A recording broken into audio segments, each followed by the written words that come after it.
distributed systems, data replication is the foundation of durability and availability. In this video, we will visualize exactly how Apache Kafka replicates data across brokers in its data plane. We will cover leaders, followers, in-sync replicas, high watermarks, and how Kafka keeps your data safe even when things go wrong.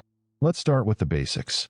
In Kafka, a topic is divided into partitions, and each partition is an ordered, immutable sequence of records. Kafka replication means storing copies of each partition on multiple brokers. When you create a topic, you set a replication factor. If you set it to 3, Kafka creates 3 copies of every partition and distributes them across different brokers. This means even if 2 out of 3 brokers go down, your data survives. The higher the replication factor, the more fault-tolerant your system becomes. Among the replicas, one is designated the leader, shown here in green. The remaining replicas are followers, shown in blue. All producer writes go exclusively to the leader. The leader appends each new record to its local log and assigns it a unique offset number. Followers do not receive writes directly. Instead, they continuously pull data from the leader using fetch requests. This pull-based design is important. It lets each follower replicate at its own pace and avoids the leader needing to track every follower's state. Watch as the producer sends a record to the leader and the followers pull copies of it. Now let's talk about in-sync replicas, or ISR. The ISR is a dynamic list of replicas that are fully caught up with the leader. When a follower has replicated all the latest records from the leader, it is considered in sync and stays in the ISR list. This list is critical for 2 reasons. First, only replicas in the ISR are eligible to become the new leader if the current leader fails. Second, data is only considered committed and safe for consumers once all ISR members have acknowledged it. On the right side of the screen, you can see the current ISR list for this partition. Next, the high watermark. This is the highest offset that every replica in the ISR has successfully replicated. Think of it as a safety boundary. Any message at or below the high watermark is guaranteed to exist on all ISR replicas, so it is safe for consumers to read. Messages above the high watermark exist only on the leader and have not yet been fully replicated. Consumers cannot see them yet. This design ensures that consumers never read data that could be lost if the leader crashes. Watch what happens as followers catch up. Each time a follower replicates a new record and all ISR members have that record, the high watermark moves forward. This makes one more record visible to consumers. Think of it as a moving safety line. Everything behind it is guaranteed durable. Everything ahead of it is still being replicated and is not yet safe to consume. Let's look at the fetch cycle in detail. Each follower maintains its own offset tracking, knowing exactly which offset it needs to fetch next. It sends a fetch request to the leader saying, "Give me records starting at offset 5, for example." The leader looks up its log, gathers the requested records, and sends them back in a response. The follower receives these records and appends them to its own local log on disk. This is not a one-time operation. Followers send fetch requests continuously, in a tight loop.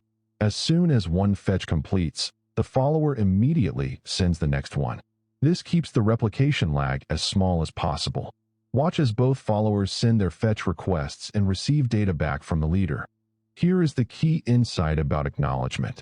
When the leader sees that a follower's next fetch request asks for a higher offset, it knows the follower has successfully stored all previous records. The fetch request itself acts as an implicit acknowledgment. Once all ISR replicas have fetched past a given offset, the leader advances the high watermark to that offset. This is the commit point. Now consumers can safely read that data. This fetch and acknowledge cycle repeats continuously for every new record the producer sends. It is the heartbeat of Kafka's replication protocol, ensuring that every committed message exists on every ISR replica. Now, what happens when disaster strikes? Let's say broker B101, which is the current leader, suddenly crashes. It could be a hardware failure, a network outage, or a process crash. Whatever the cause, the leader is now unreachable. Kafka detects this failure and needs to elect a new leader immediately to keep the partition available. But it cannot just pick any replica. It must choose from the current ISR because only ISR replicas have all the committed data. Picking a replica that is not in the ISR could mean losing messages that were already committed.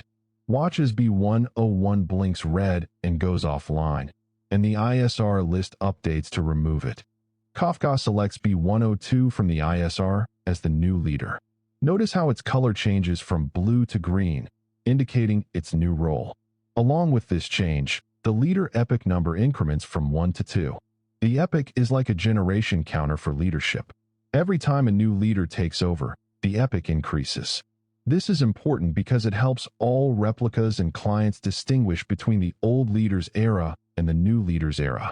Producers and consumers are notified of the leadership change and redirect their requests to B102. Replication continues seamlessly from the new leader, and the remaining follower B103 now fetches data from B102 instead of the failed B101. After a leader failure, there is a subtle problem that can occur. The old leader might have accepted some rights just before it crashed that were not yet replicated to all followers. These are uncommitted records. They exist on some replicas, but not on the new leader.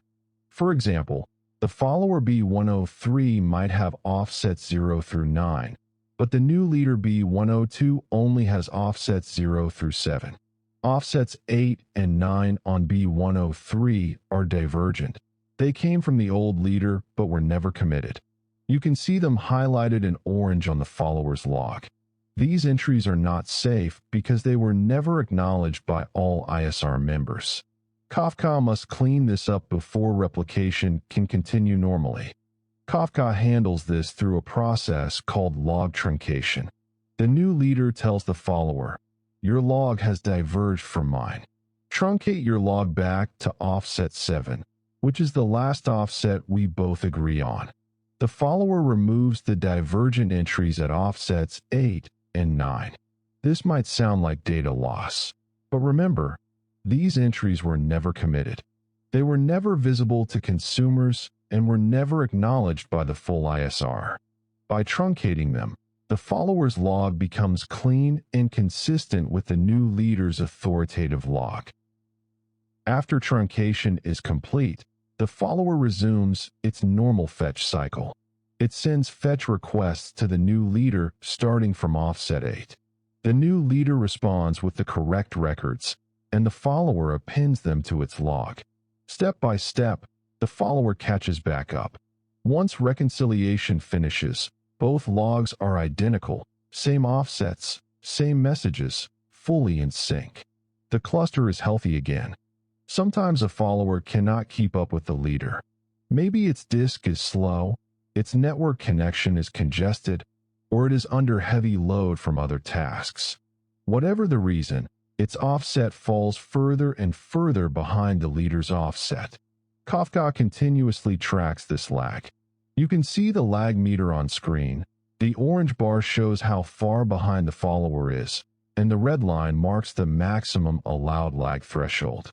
When the lag exceeds the configured threshold, Kafka removes the follower from the ISR. This is an important safety mechanism. Without it, one slow replica could prevent the high watermark from advancing, which would stall all consumers. By removing the slow follower, the leader can continue committing records using only the healthy ISR members. And the good news is, when the slow follower eventually catches back up, Kafka automatically re-adds it to the ISR. In a healthy cluster, you want leader partitions evenly distributed across all brokers. If one broker holds too many leaders, it becomes a bottleneck, handling more producer rights and consumer reads than the others. To prevent this, Kafka uses the concept of preferred replicas. When a topic is first created, Kafka assigns each partition a preferred leader, typically the first broker in its replica list. But over time, failures and recoveries cause leader assignments to drift. A broker that was the preferred leader for a partition might have crashed and recovered, but leadership stayed with another broker. This creates an imbalanced cluster, as you can see in the load bars above each broker. Kafka solves this with preferred leader election. An administrator or an automated process can trigger a rebalancing operation that moves leadership for each partition back to its preferred broker. Watch as the leader arrows shift from their current positions back to the preferred brokers. The load bars equalize. Now each broker leads exactly one partition. This rebalancing is lightweight because it only changes leadership metadata, not the actual data on disk. The replicas already exist on all the right brokers. Preferred leader election keeps the cluster balanced, performant, and ready to handle the next failure without creating hotspots. And that is how Kafka replicates data safely and efficiently. We covered leaders and followers, in-sync replicas, high watermarks, the fetch and acknowledge cycle, leader election, log reconciliation, and preferred replica balancing. These mechanisms work together to keep your data durable and available. Thanks for watching.